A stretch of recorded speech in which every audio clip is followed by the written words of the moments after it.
समय कसैका लागि पनि रोकिँदैन, तर यहाँ कपिलवस्तुको यो माटोमा समय अझै पनि थुम्किएर बसेको आभास हुन्छ।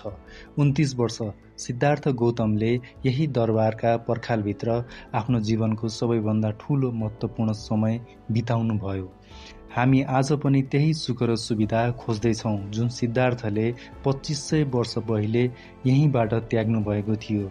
मान्छेलाई लाग्छ तिलौराकोट केवल एउटा भग्नावशेष हो, तर होइन, यो त त्यो ठाउँ हो जहाँ एउटा राजकुमारले समय र मृत्युको सत्यलाई बुझ्ने साहस गर्नुभयो।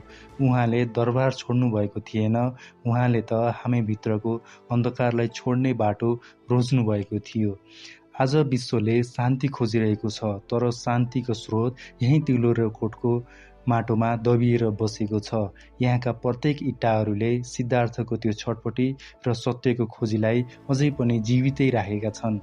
के तपाईँले कहिले सोच्नुभएको छ तपाईँ उभिएको त्यो ठाउँबाटै एउटा मानिस बुद्ध बन्ने यात्रामा निस्किनु भएको थियो?